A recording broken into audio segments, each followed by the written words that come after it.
Hi guys, welcome back to the Bull Talk with Big Jim podcast. Guess what, motherfucker? Some of the information you are about to hear, some may find disturbing. I don't know who gave them this or who gave them the clearance. On the crotch. Oh my Right lord. there. Can we Google that? Yeah, that's what I thought. And then I fucking stumbled down a dark hole and I love it. Great cake parties. If I'm going to believe anybody's bullshit, I'm going to believe mine. It sounds not politically correct, but You two motherfuckers need Jesus.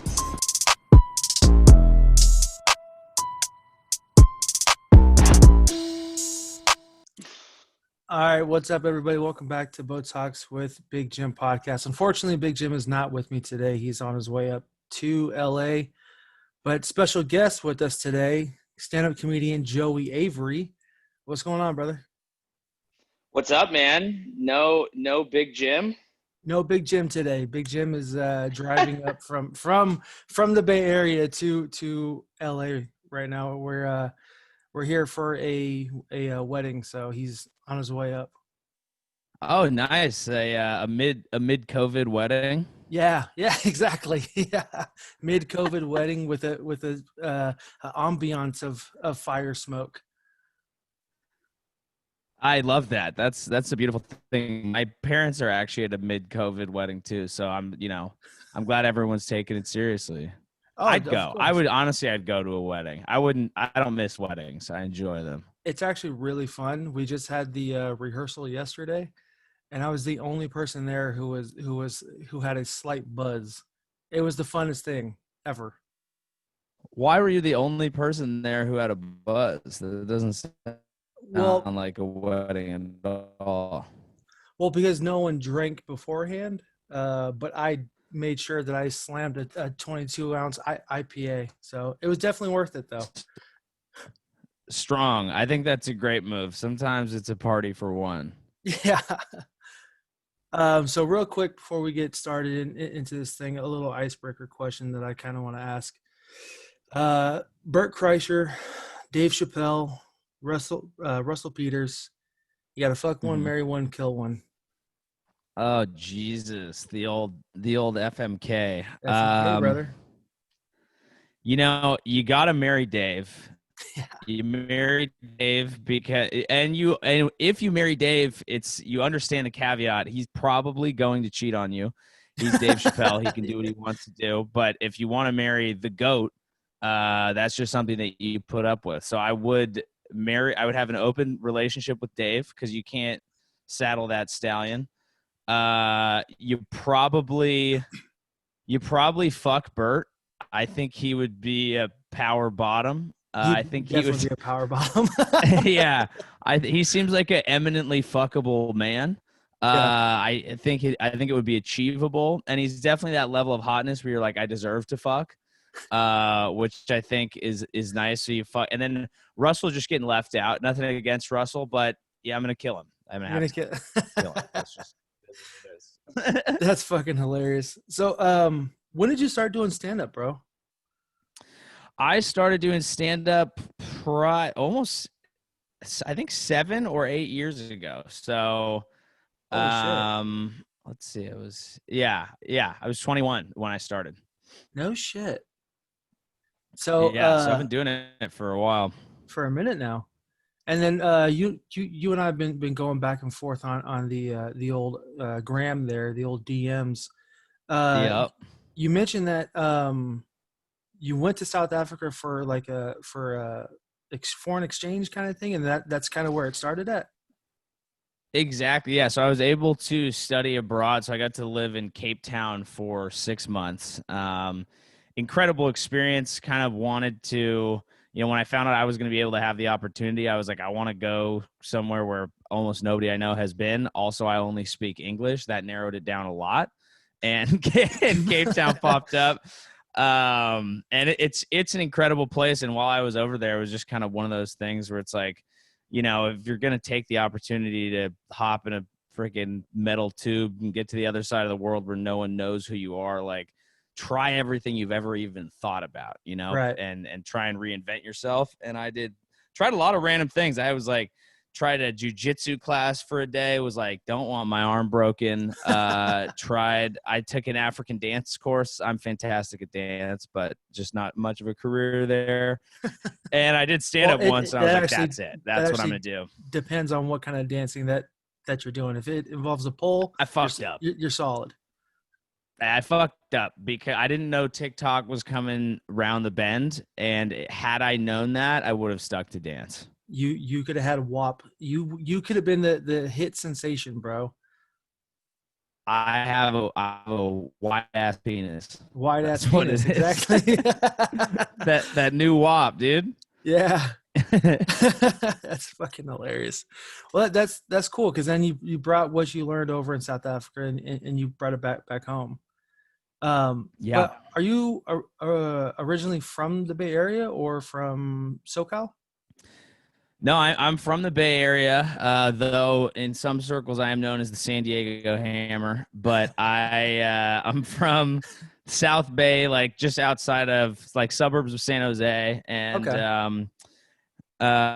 And then I went to college in San Diego.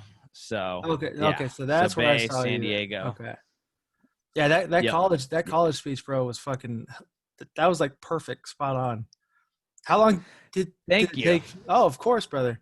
How long did it take for you to actually write that? Took a while. I mean, I remember like I always thought, and it's actually the funniest thing about that speech is that so many of my friends think that I was the valedictorian of my school, and that's why I got to give the speech. Not the case. It was just a speech contest, but I let them think that. So I'm very smart. I saw. They were like, do you want to speak at graduation? Was just like an open contest thing. And I was like, that seems kind of fun. I was flying from somewhere and I just bust out my computer, wrote it in one go and submitted it. And then there were like 4 rounds of tryouts. And so it was like, you do it, or they like selected you and then you'd go up against some other kids. And then finally I beat all the other kids in the tryouts. And then after that, I actually worked with the provost of the school. And he actually taught me a lot about public speaking. It's funny, believe it or not, this is literally sitting right next to me. This is the guy. Oh, shit. That's cool, bro. I believe his name was Steven Adler. He was amazing, but he was very good at public speaking and taught me a lot of things that not necessarily that I would use for comedy, because comedy you want to be kind of more genuine, more like just who you are. But right. If I am giving a speech, he taught me, like, we literally had the speech written out and he would be like, emphasize this point, and he would change the font so that when you're looking down at your paper, you would know, emphasize this, say this way. And he helped me like really dial it in. Holy shit. And that was actually going to be my next question. How did that correlate with doing that and getting that public speaking to stand up? Because I know there's like a process of writing out your jokes, but it's kind of the same thing. Do you guys throw an emphasis on certain taglines or certain punchlines? Yeah, definitely. You just learn. I think with comedy, it's like you say things a bunch of times and then you just notice which ones work the most, and you don't want to be so robotic about it. You don't want to be like, I need to say this way. And that's like how some people do it that way. But for me, it's like, I just try and go up on stage and like be free and say things the way that I want to say them. And usually over time, if you actually listen to your sets, you'll realize what way of saying things works best. And you'll just naturally start putting emphasis or doing a little silly thing that you might have done at one show will then become part of the bit for every future show.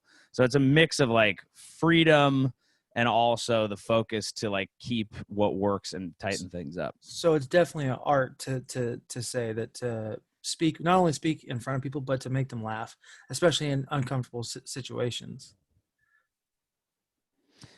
Yeah, it is. I would say, I think everything is both an art and a science, right? Yeah. So there's the more scientific angle. You know, if you wanted to write like 80s style comedy, one-liners, or like set up punchline, tag, there's a whole scientific way to do that. And then the art way is figuring out like which way is actually you. What's the natural thing that comes out of you that you're going to be the only person who's able to do it that way? That's when it starts to become an art. Okay. And speaking of science, you kind of had one of Walter White's top buyers kind of fuck up your home or your apartment over in SF. Can you kind of elaborate that? Yeah, man, that's a fucked up story. So for anyone who's listening, I would say first off, go to my Instagram and watch the 1-minute review I did on Big Cities Burning, because it includes footage from a meth head breaking in to my house. That was fucking insane, by the way. Just actual footage. Yeah.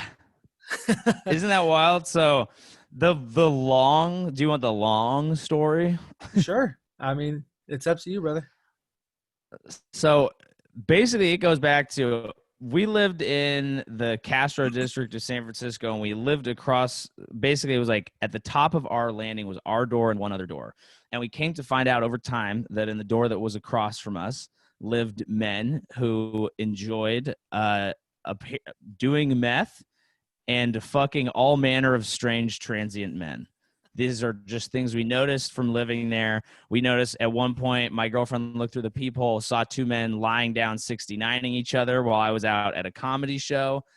We found human poop out there. Things have not been good. One of the guys was actually nice. He left, and then there was one guy still there who was literally squatting in an apartment, doing meth and hearing things. So he came over, he knocked on our door one day, and I'm like, what the fuck, this guy? So I'm like, what is it? And he's like, says my girlfriend's name, live here. And I'm like, yeah. And he's like, can I talk to her? And I'm like, no. And he said, well, I heard that she broke into my apartment and stole everything from it. And I'm like, you did not hear that. And he's like, oh, I didn't hear that. And I'm like, no, you literally didn't. And he's like, okay, well, then I'm going to call the cops. And I was like, that's great. That would save me a task, like. So all sorts of weird shit are happening. He's knocking on the door saying, there's going to be an earthquake in 30 minutes. I need the keys to the Jeep. We don't have a fucking Jeep. So it was just like over and over. So we buy Ring cameras, install them. We're out of town on the 4th of July. On the 4th of July, he breaks in. Holy shit. I'm, it's 4th of July. I'm hammered, and I get this like Ring alert, and this motherfucker's standing in our hallway. And that's the clip that you've seen from my Instagram video. So we call the cops. Terrifying. Dude, it was horrifying. There's nothing we could really do about it. And then finally we coming back from another trip, and we see that the door's been chipped at because we'd had the lock replaced since he broke in. And he comes out screaming and just being like, oh, you don't live here. Give me your lease agreement, all this shit. You poured acid on my floor. So I'm like pulling the door closed, freaking out.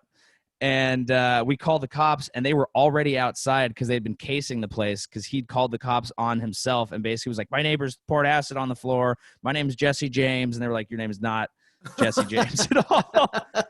They arrest him on felony drug charges, but because it's COVID, he was back within 48 hours, and that's when we were like, "Fuck it, we're moving out." And because you can't keep a meth head in jail during a fucking the coronavirus, right?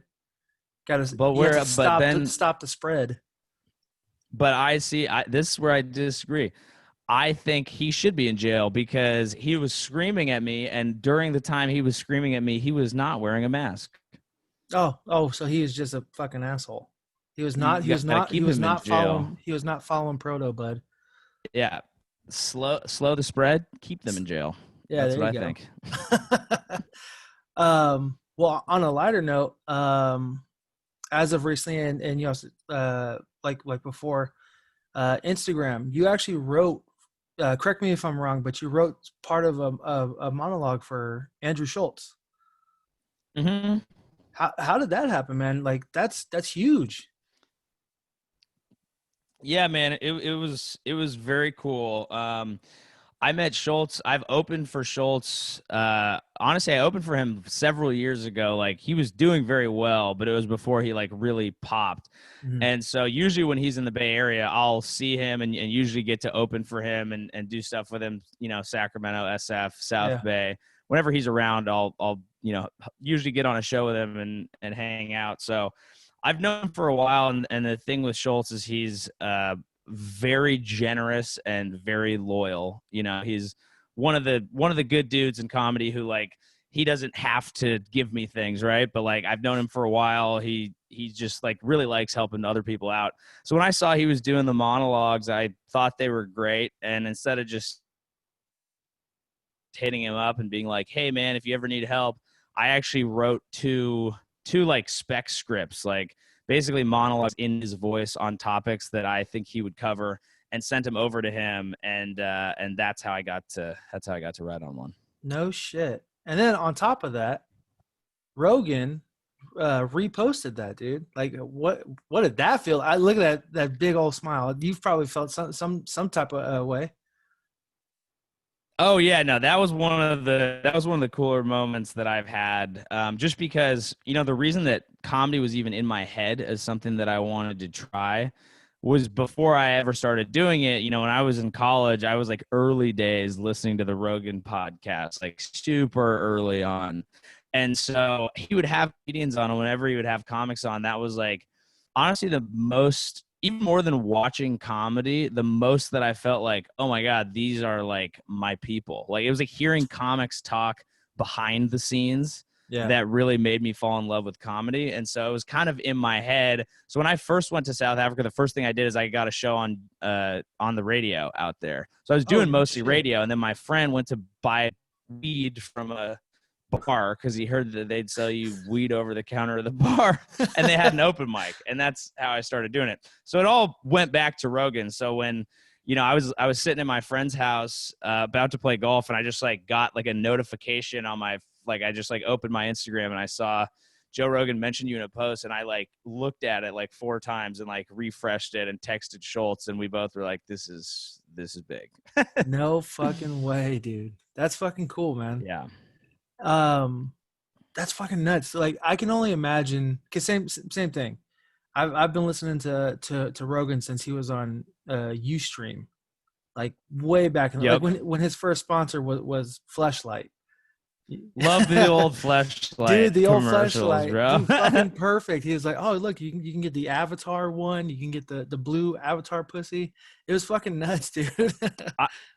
I honestly wish he would have brought back one Fleshlight ad for like the new Austin studio, like the first Austin episode, or the first Spotify episode or something. He should have brought back just one Fleshlight ad just like, for the just like slid it in like the loyal fans. Brought to you by Fleshlight, ladies and gentlemen. Yeah. He should have just had like Ari fucking a Fleshlight in the back. That's fucking funny. But dude, I've seen you perform, which is one of the reasons why I wanted to ask you to come on here. I first saw you perform over at, I'm gonna butcher the name, I think the Layover, downtown Oakland. Oh yeah, no, you got it. Yeah, okay.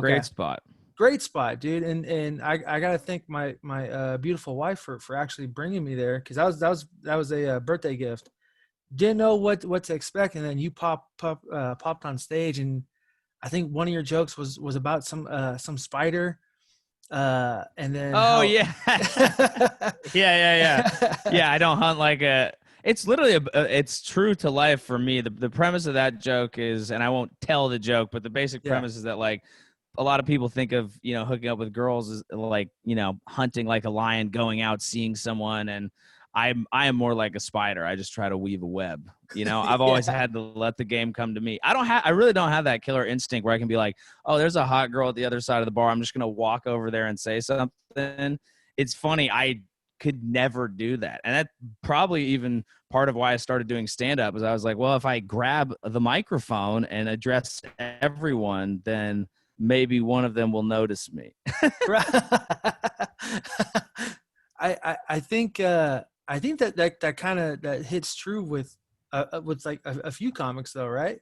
Like just in general, whether they're big name or locals or whatever, not a whole lot of them were very social people. Well, unless you're fucking Bert and you stayed in college for eight years and robbed a fucking train. Right.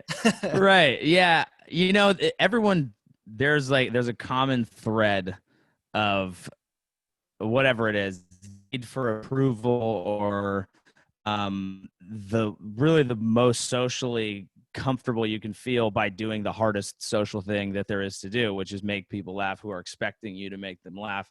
So everyone does it. Everyone attacks it from a different angle. I've always been like social in a lot of ways. I always had like a large group of friends, and like that's my favorite thing to do is like hang out with a bunch of my friends and drink or do whatever. So I'm social in some ways, but you're also lacking in other ways. And I think once you try and like use stand up as a way to attack those, it can become fulfilling and rewarding in a way, and also painful when you fail. Yeah. So next question before before we get you out of here, because I know that you're on a little bit of a time crunch. So kind of going back, your 1 minute reviews on Instagram. What kind of got you started doing those, and what's the because I know it doesn't take 1 minute to do. How long is that process? Yeah. So the reason that I started doing it was two things. I mean, the main one is COVID. Like I, used to just be on stage 5 or 6 nights a week, and that occupied a lot of my time. And that was how, I really, if I spend a day or two, like not moving my goals forward or feeling like I'm working hard at something, I do actually get kind of depressed. So I have to like keep shit moving. It's like part of what makes me happy. And so having, stage time taken away, I tried to look at a positive angle and like, okay, well now what can I do at this time? Mm-hmm. And the 1 minute reviews I like because it's like, it's stuff that I would never do on stage because it's usually like hyper specific stuff and I'm using graphics and it's topical stuff that would just disappear. So it's still good for the internet where it wouldn't be good for stand up, but I still get that. It's like slightly different, but it's a similar type of talking where I'm not as good at like writing scripts and doing characters as I am at just being myself and attacking a subject. Right. So it's the closest thing to that because I can just, it's close to stand up. It's like the Instagram version of stand up. And I will credit, when I first saw Schultz doing those monologues, I was just super inspired because it kind of like, he often innovates in a lot of cool ways, and it's so obvious. But the idea of like, you don't have to fucking sign on to a giant label or network to do monologues, which is always my favorite part of any late night show. I don't give a fuck about some actress talking about, I went to the zoo the other day. Fuck off. I want the jokes. I want here's what happened this week. I want all that. And so I was like, yeah, you literally, all you need is a fucking camera and we all have them. So I will credit him as the inspiration. Obviously his are better and super different. Yeah. And so that's why I was like, I kind of want to do it a little differently. And I had done one about a trip that I did to Lincoln where I kind of did a review of the city and I was able to intersperse stand-up jokes into it. And that was a 1 minute review. Yeah. And so it's something that I'm going to seek to do once I'm back on the road again. And I can do it kind of from a travel perspective as well. It's kind of a broad umbrella, which is why I like it. Right. That's actually really cool though. Because... and to answer your... Oh, go ahead. I was just going to say, and as long as they take, it takes a little while to write it because I'll write it and then I'll have to go back to it a day later and sometimes 2 days later and just like really, go at the parts with a fine tooth comb. Yeah. And usually by the time I'm done with that, I hate it. And then shooting it doesn't take that long. And then I edit it down and then I send it to an editor. So it ends up taking 5 days or 6, but it's just what I can do in my time off work. Right. That's actually pretty cool though, because it's kind of like the same thing with this podcast that I do. Same thing. I record with my dad every so often. We have a guest, and then if need be, I'll put in some edits, little pictures here and there. But same thing, dude. The editing process is. I honestly thought doing a podcast would not be very time consuming. I couldn't have been more fucking wrong. Like, it's very time consuming. Yeah, and very little of it ends up being the stuff that's fun. All right, so real quick, what gave you the idea to? I'll just ask you a question since I've been talking a lot. What gave you the idea to start a podcast? There's 2 answers to that question. The first one, I just like talking. That's why I named it Bo. Bo is my middle name. Talks is just me talking. The Right. second answer to that question is I got to thank my lovely wife who's here with me now. She gave me the idea to have my dad be a part of it. The first few episodes was just me. But she was like, dude, you don't realize that you and your dad go back and forth on bullshit and laugh and just come up with shit. And it's fucking great. So I was like, you know what? That's a good idea. And the first one we did was some story about this chick named Olive Oatman. Did you ever see what was that show? Hell on Wheels on AMC? Damn, no one's seen this show. It was a huge fucking show. I'm so surprised. That's the world right now, man. Everything's big, but no one's heard of it. Right. Well, this was probably 5 years ago now.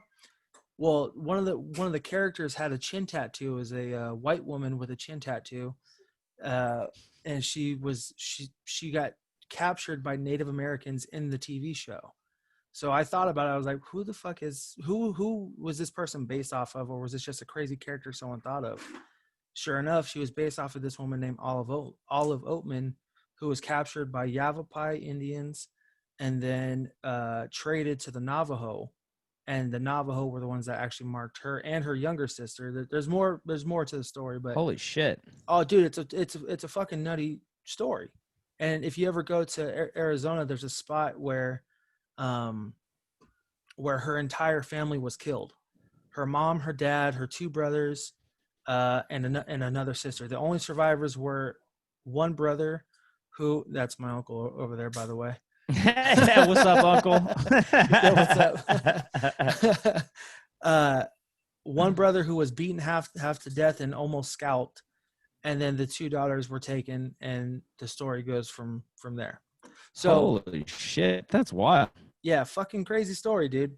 But I definitely got to credit my wife for saying, "Hey, you should definitely talk to your dad because you guys can go back and forth."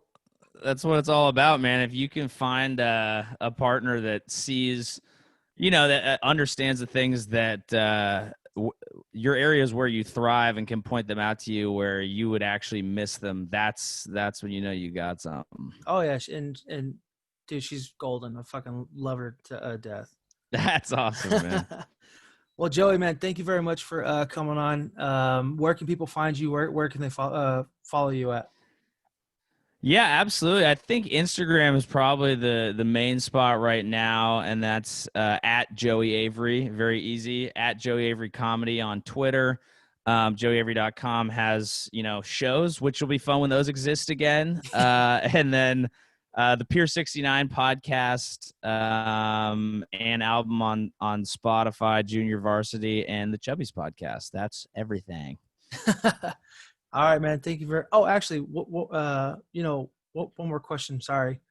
Yeah. I saw recently that they're starting to do like some outdoor comedy shows. How's that going? Man, I'm so happy that's back. It's been amazing because Zoom comedy, I've done a few and I will continue to do a few, but I don't really fuck with it. Outdoor shows being back, I've gotten to do a couple, and it's like I even did one in a parking lot in Santa Cruz, and there's literally, it's like there's smoke in the sky. It's a drive-in show, and they're broadcasting it on a radio station, and the cars would just flash their lights if they liked the joke, which not ideal, but honestly, to get back up on a stage and do the thing that I've decided to put my life towards just made me super happy. So there will be some outdoor shows popping up that I will be on, and anyone who's doing those, you're doing work for the whole community that we appreciate, and just make sure they stay safe so we can keep doing them. All right. Well, thank you, Joey, for coming on, and have a wonderful day, man. Thanks, man. You too. Enjoy the wedding. Well, ladies and gentlemen, welcome back to the Botox with Big Jim podcast. Unfortunately, Big Jim is not with us today. He is still en route to the wedding. However, we have a very special guest. If you do not see him to my left, Memnon Warrior, ladies and gentlemen of Street Beef, 175-pound champ. What is going on, man? Thanks for having me. Shout out to everybody listening to the podcast. Nothing much, just just enjoying the fruits of my labor, man, from fighting so often this summer, pretty much. Yeah. So kind of just starting off this episode, what got you into fighting for street beefs? Because I saw on your Instagram page and on your YouTube page that you're what is it, 6-3 now as an amateur, 3-0 in street beefs, and 2-0 in kickboxing. What got you into doing street beefs? Well, street beefs was um, I'm a martial artist, but I'm also quite like I still got that tough guy competitive mentality in me, Mm-hmm. even though I'm a martial artist. And so that's really street beefs was really that side coming out of me. Like, fuck if can I curse or no? Of course, yeah, absolutely, man. Okay, well it's like damn, like everything shutting down, like all the sanctioned fights are shutting down. I'm coming off a big amateur 135-pound title win in January, and I was looking to compete every month of this or every other month of this year until going pro. And so since COVID-19 happened, all like the only shows that was hosting fights were like the huge like pro organizations. Right. And since we're not there yet, yeah. Since we're not there yet, since we're working to get there, I had to find a way to get some work in. And Street Beats and Scarface, you know, Chris and everybody, they helped me out. They helped me get some competition in. That's awesome, man. So for those who don't know, Memnon Warrior, that's like your fight name. But can you explain to those who don't know what Memnon Warrior is? My bad, that was my seatbelt thing. That's all good. All right. Memnon Warrior. For anybody who ever, let's say, most people listening to this, I'm pretty sure they played God of War. Yes. Oh, I've definitely played it. That's one of my favorite games. Yeah, and that whole Greek mythology type deal, you know, with Zeus and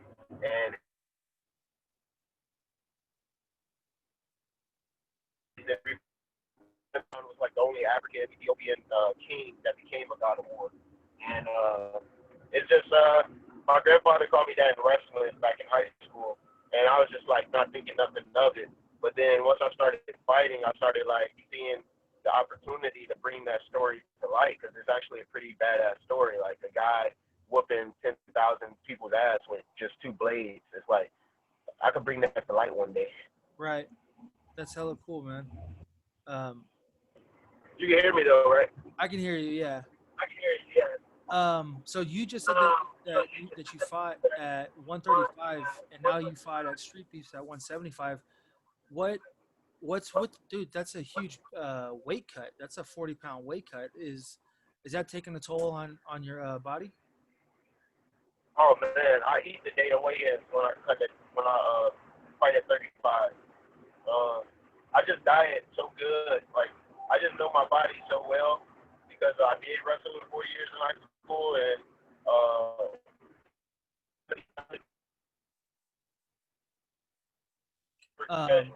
so I had to make weight like I had to make weight like 20 plus pounds like in a couple days, and I'd make the weight the way he showed me how to make the weight. And then with fighting, the only 3 losses I have is I don't like to make excuses, but I think being young and dumb, like 18, fresh into the game, cutting weight like a wrestler is not the move. That's not the proper way to cut weight for fighting, Right. and I thought it's insane. Yeah. Yeah. My video popped back in? Not yet, man. It's fine. Don't even worry about it. But Okay, so yeah, and I thought it was the same. I thought it's the same mentality of cutting weight. So I realized I took a 6-month hiatus from fighting, and when I came back, that's when I won the title. And I just feel like I have my game completely on wraps now. Like I know like the secret sauce pretty much. that's hella cool, man. And you said that you're still young. I think you're what? You're barely what? 22, 23? Yeah, I turned 22 in July. That's awesome, man. And so what got you into fighting? Like, did you start fighting where you're at now? And do you fight out of Virginia or Illinois? I fight out of well, funny story is today was gonna be my first day at my new fight gym, but I'm not gonna lie, I was sore as hell, man. I've been grinding all week. I was so sore. I wasn't trying to make that hour drive, but I'm starting up soon at this different gym in Wisconsin. I'm not gonna say too much about it until I'm like, established there, but it's a big gym. Oh yeah, dude. I think I know which one you're talking about. You've been posting a couple videos, but dude, that's hella cool. And I saw one of your posts that you put on Instagram, saying that you're not fighting for just yourself. You're fighting for everyone. There's been a lot of, and I don't want to get political or anything like that, but you're fighting for something more than just yourself. You're fighting for your city, for your people. Can you kind of elaborate a little more on your post? Yeah, that really was just a way of like, I'm using my platform. I got a very violent platform. Like when people watch me fight, I want to put on a beautiful display of like violence, just something brutal, But I'm That's a using really this good way platform of for putting it. peace. Yeah. So it's a platform for violence getting used for peace. So just like peace, man, just like I feel like everything in social media and everything that most celebrities do is like to divide people or to like tribalize people, put people in tribes. I feel like everybody just need to come together. We're all the same thing, pretty much. Yeah, and I think that's what street beef does, right? Even though you can be white, black, Hispanic, Asian, whatever, they bring everybody together, and I think that's why Face created street beefs anyways, was to end all of that scary bullshit of people potentially getting killed. And if there's shit going on in the streets, you come settle it here. You're not going to die. Whatever the issue is, you settle it here, and that's that. And I think that's really cool that he is doing something like that, and having someone like you Yeah, man. who is following that, is very humbling, because you're showing, you're still young, but your platform, the content that you put on your YouTube page and your Instagram page, you're showing a younger generation of things that can.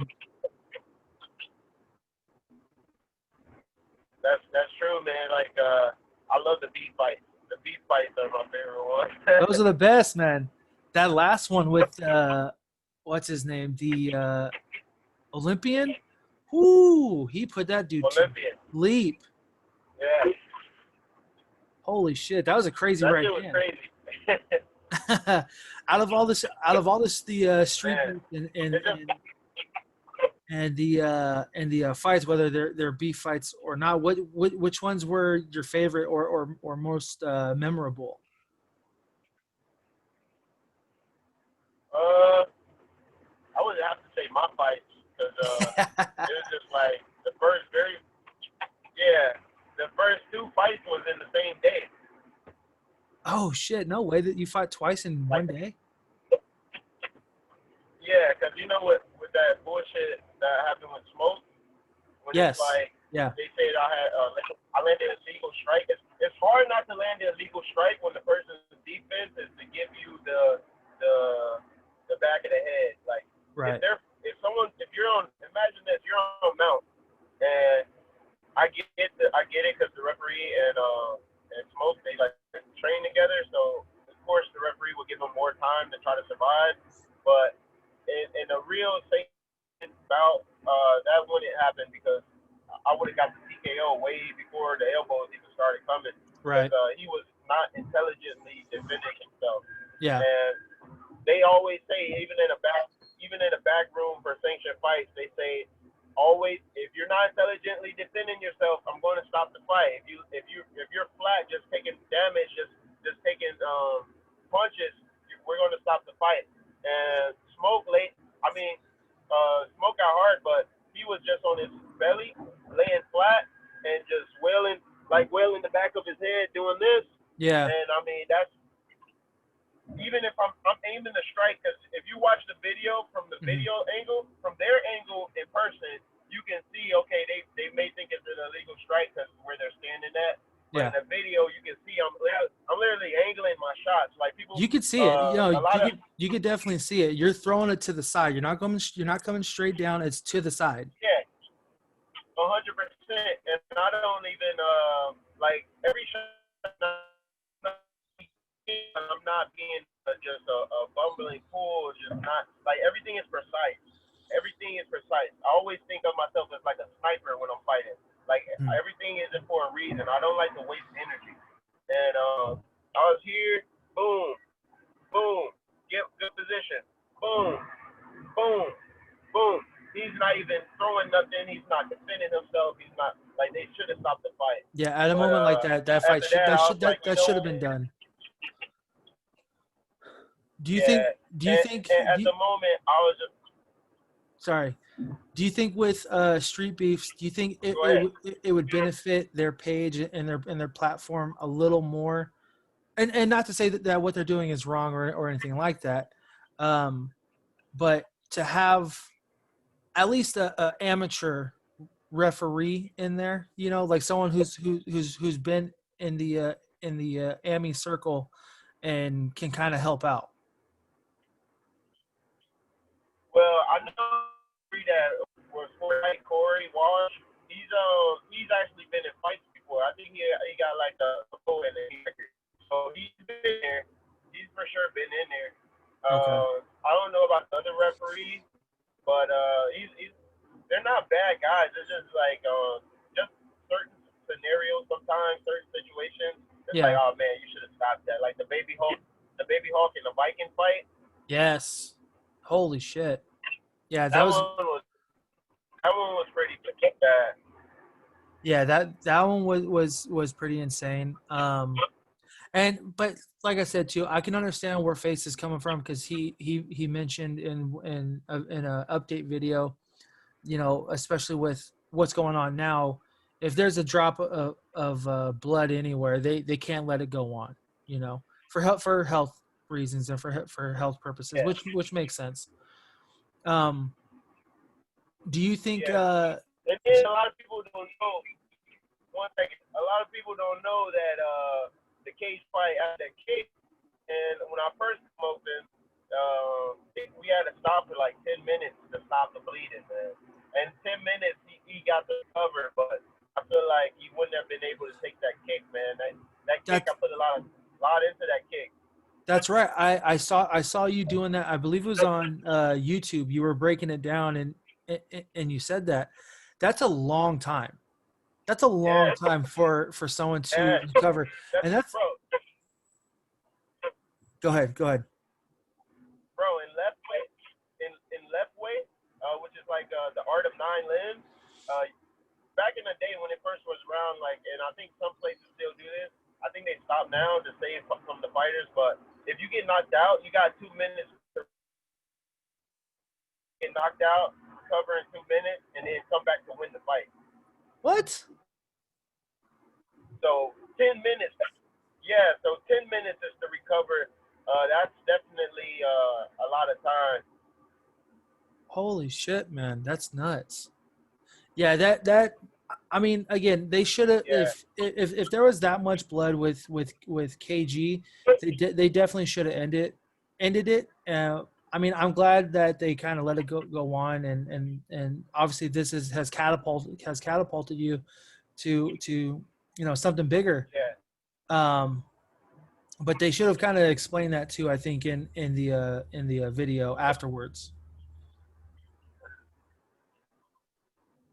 Yeah, but props to him for even taking it. That was a good shot. Bro, that was shin to skull, like all the way. That was an amazing shot, and the way you set it up, bro, was perfect.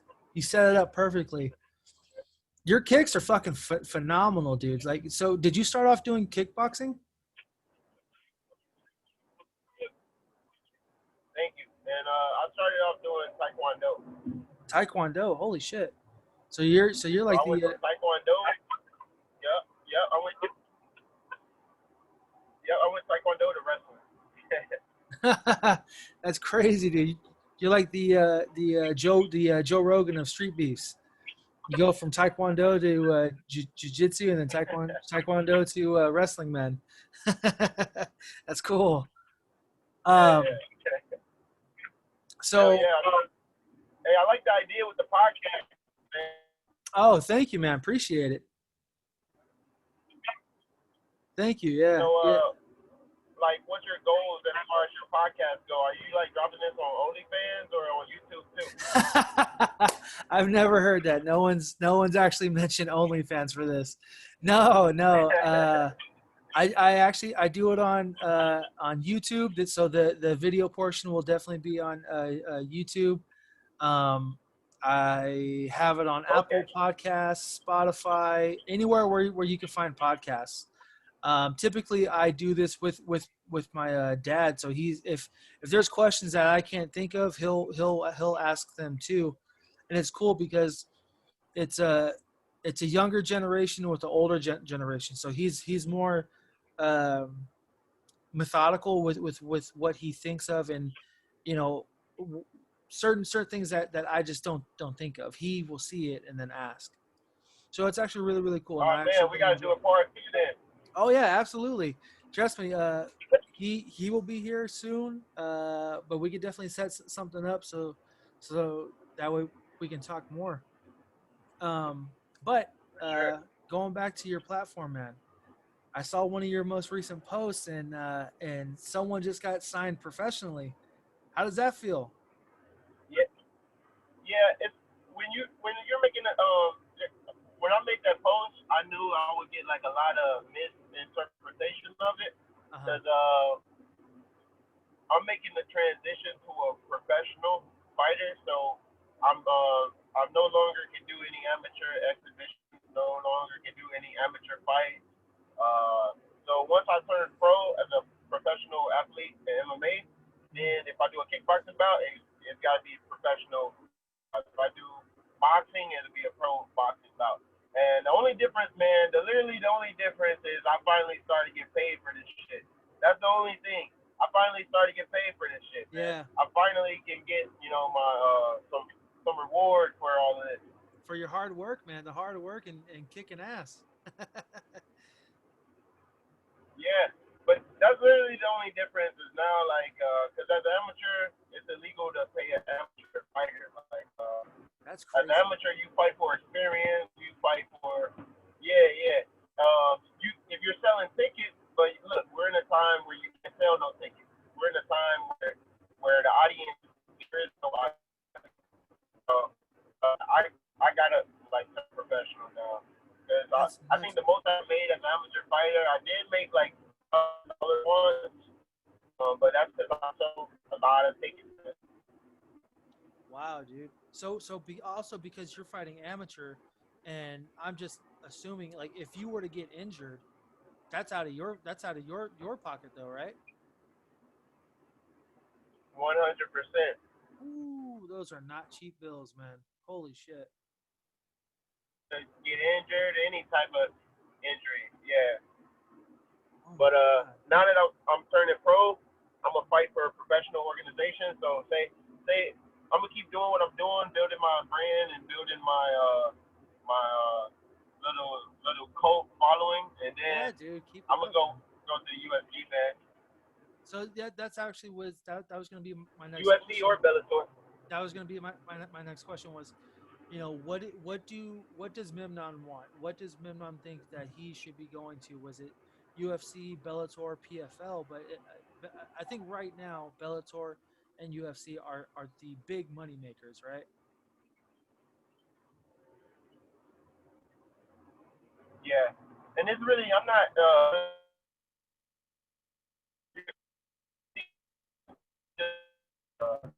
It just comes. It's just like a addition, a bonus. Right. If you're really good at what you do and you really believe in what you do, money's gonna come. You can't use that as what drives you. What drives me, man, is just being immortalized. I want to be immortal at like this fight game, and I see myself being a defending UFC champion for sure. There you go. So with that question too, where do you want to fight at? Because like I said, you're dropping 40 pounds and gaining 40 pounds. Do you want to go for middleweight? Do you want to stay up? Do you want to go to lightweight? Oh no, man! If you see me in person, you would know I'm not a 75 pounder. I guess since I won the belt, I could talk about it now, but I'm not a 75. I've never been over 170 in my life. Holy shit! Really? Yeah, I've never been over 170 in my life, man. I weighed in at the day of the fight. I was like 164, and that's me bulking. That's me like eating a bunch of stuff, like a bunch of shit, just to try to get to 164. And I even did like a whole lot of like not weights, because weights is like it's not good for my frame. Like my frame is built for speed and precision. And but I did a lot of training to like increase my size. And 164 is the max I can get up to. No shit. So then you probably Yeah, be but more comfortable at probably like 155. For sure. If I'm fighting like like at the weight I walk around at, yeah, for sure 155. But you know my homie Rico, he fights at 155 for street beef. He's a 155 champ. Oh shit. So do you think? Well, kind of going back now. Yeah, with, me and Rico Reckless. Yeah. Rico. Oh, dude, Rico Reckless is fucking. He's amazing. Do you ever? Yeah, think we that, always take the road trip together, there and back. Do you ever think that Street Beefs might do the champ title fights for the double weight divisions? I don't know. For 165 pound title. You know Screamo, right? I'm sorry. Say that one more time. I'm gonna fight Screamo. You know Screamo, the 165 pound champ? Yes, yeah. I'm gonna fight him. That's gonna be my fight. Since going pro has like a little time limit, and I might actually get to, squeak that fight in. Maybe I might get to slip that one last fight for Street Beef. Hell yeah! That way I can have 2 belts. Oh my god! But that's if he wants to smoke. Oh, hey, put it out there, man. I don't think he does. Those Memnon kicks are fucking vicious, man. No one can take those, man. I've watched all of your videos. Anyone who gets touched by your legs, they cannot stand up or they just can't take them. I mean, you're throwing your legs with so much fucking power. It's hurting everybody. So I don't think anybody's really ready for someone like that, especially you. Yeah, thank you. I just like to throw leg kicks hard, man. On the secret side.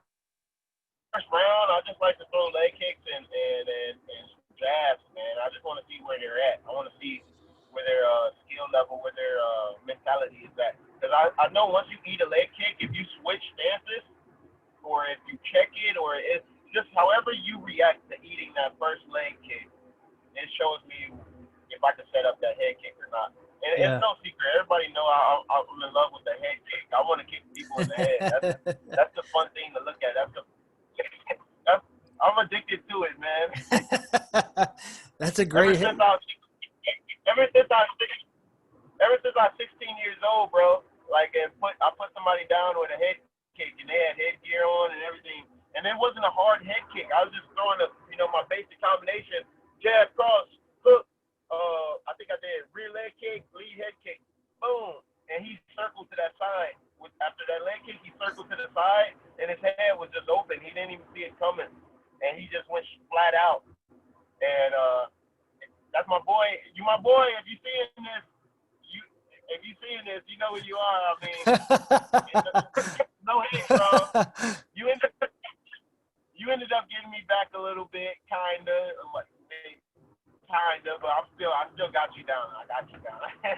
Well, that's awesome, bro. Well, before we get out of here, I got two more questions. Hopefully this fight, goes on. But who do you think is gonna win between the two? You want to see that fight? Oh, absolutely. I would love to see that. But Hey, man. Hey. who do you think? Tag Street Beef. Tell Street Beef. Get everybody to tag. If you're watching this, tag Street Beef. Be like, Memnon Warrior, one last fight. One last fight for the 165-pound title. 165. As a matter of fact, that's the only fight I'll come back for.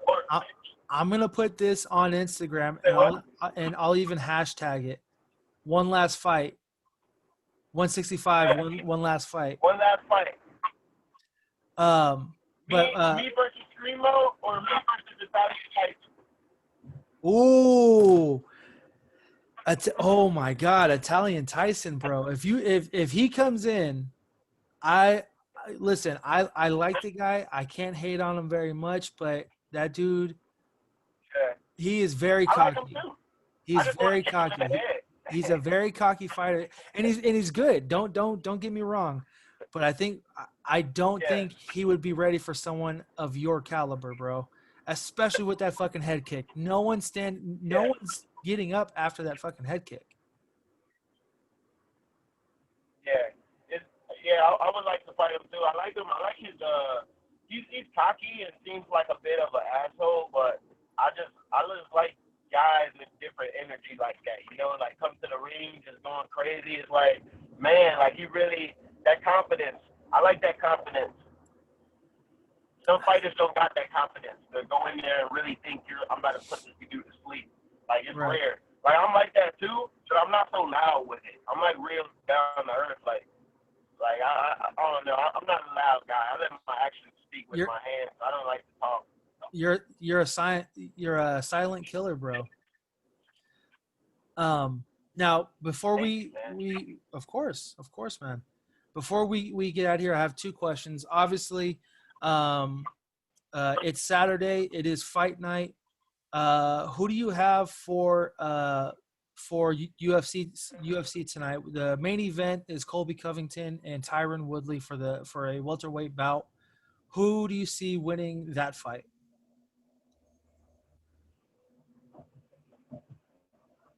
All right, you kind of was cutting in and out, but I think I got the gist of your question. You said, who do I got, Woodley or Kobe? Yeah. All right, so here's my answer. If you're a betting man, you better put your money on Kobe. Yeah, same here. If Same you're here. a smart man, if you're a smart betting man, put your money on Kobe. But I do not think, man, I don't know. It depends. I don't know. Tyron Woodley might shock us, man, because, when you're hungry like that and you're coming off losses, I think he's coming off 2 or 3 losses. I think he's coming off of 2 losses, and Colby's coming off of the loss to Usman for the title. Okay, well, I would rather be the guy coming off of 1 than coming off of 2, because you're coming off 2, you damn near, and everybody doesn't like you. You damn near could get cut.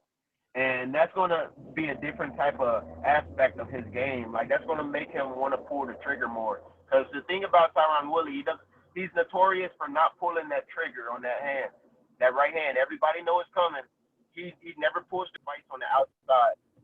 And coming off of 2 losses, he's a former champion. He knows what it's like to have the belt. He knows what it's like to be at the bottom now.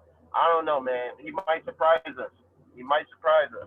I hope that he does. I mean, just for his sake, because like I said, he's been, since he lost to Usman, I think whatever spark or fire that he had inside of him has kind of dimmed. And with Colby being a fucking monster that he is, I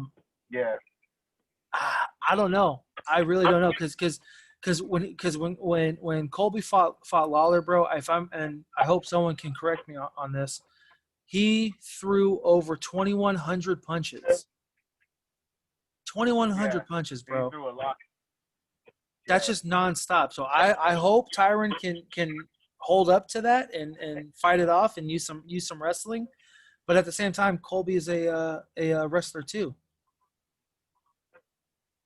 Yeah, I don't know, man. I think it's a rough fight for Tyron, and I had him. I had picked him. I wouldn't bet on him, but I picked him, and because I think he might surprise us. But the way he's looking, like with this, you know how he's like being an activist now. Yeah. I don't think as a fighter, man, I don't think as a fighter you could be an activist. I think that takes you away. That takes your mental game away. Like now you into other shit. If I'm a fighter, I'm gonna be dialed in into my fight. I'm only thinking about Kobe. I'm not thinking about anything else going on in the outside world. The outside world doesn't exist. Like only Kobe and me exist, and me beating Kobe. That's the mentality I would be in. Like he's trying to like do all this other shit, which is nice and all, but that means your head isn't in the game of Kobe Covington. You gotta be thinking about Kobe all day, every day, not nothing else. I mean, the guy's fucking nickname, his fighting name is Chaos. Like a name like that, you might want to have your head in the game just a little bit more, you know? Yeah. Not into other shit. I mean, that's great if you're gonna be like that, but I mean, there's money in that game. But if you want to be a fighter, you gotta be 100% dialed in on this, which is why I kind of switched ship after seeing that press conference, because it's like, man, he's just not here right now. He's not into the fight. And I true, very true. And I think what he was obviously trying to do. I mean, so many people saw it when Marshawn Lynch was a part of. I think he was a part of the Seahawks when he was eating Skittles and saying, you know, I'm just here so I don't get fired. It was the same thing. The only difference though is that, the only difference though is that Marshawn, he was kind of in hot, or he was going to be in hot water. So that's why he was just saying, you know, that's why I'm here to not be fired. Yeah, but it's different when you talking about the fight game. Yeah, the fight game. From what I've seen, and I'm not a fighter, but you know, I do Brazilian jiu-jitsu, and that's about it. But even during practice and sparring, if you're not watching just who's in front of you, that'll fuck up your game the whole time. And this is a big 100%. big money fight, big name fight, and could potentially put both of them back in the running for Usman. So I think his head really. Basketball players, big difference between football players and basketball players. Can you hear me? Yeah, I can hear you. Okay, yeah. The big difference between us and any other sports is that we put our life like on the line. Like there's a chance you could walk out of this cage and never be the same. You could take brain damage. You could take eye damage. You could take any type of organ failure. There's so many things that could happen if you take a strike. Like we're not playing basketball. We're not playing catch or anything. Like this is blood sport. Right. Well, one last question before we get you out of here. Where can people find you at? And when can we see you fight next? Well, next fight, it depends, man. It's the street beat community. You guys gotta ask me how bad you want me to fight. You gotta really tag everybody. Me and if Primo wants to fight. Me and Italian Tyson. Me and Baby Hulk. Anybody who's a big name that wants to fight, and I'll come back for one last fight. You gotta have a belt, and we'll fight. Or I'm going pro, I'm going pro regardless, but I'm going pro, and I might be fighting on a big show. I might fight on HFC professional card next year. I might fight on a fight card. I know Fight Card in Chicago is doing they're doing professional fights now. might fight, and who knows? Who knows where the future is going to go? I just know next year is going to be my pro debut, or December is going to be my pro debut. Well, that's awesome, man. If you're a street beast and you, one last thing, if you're a street beast and you can get it in before December, let's get it. Hey, let's go. I definitely want to see you fight back in Street Beast for sure, man. Let's go. Hey, where can people follow you at? Twitter, Instagram? I'm going to make a Twitter soon, but if you want to get at me on any of my apps at Memnon Warrior. Memnon Warrior, that's my Snap, that's my Instagram, that's my Facebook, everything. Memnon Warrior. Memnon Warrior. YouTube as well. I will definitely be linking all of that into the description below. So thank you, man. Thank you for coming on, and congratulations on being the Street Beef champs, and more so congratulations on becoming pro. Thank you, man. And you got a good show. Thanks for having me on the show. And next time we got to do a part 2, probably after the next fight or something. Let's do it, man. I'm more than happy to. All right, man. All right, man. Thanks again for having me. You too. Thank you very much, man. Have a good one.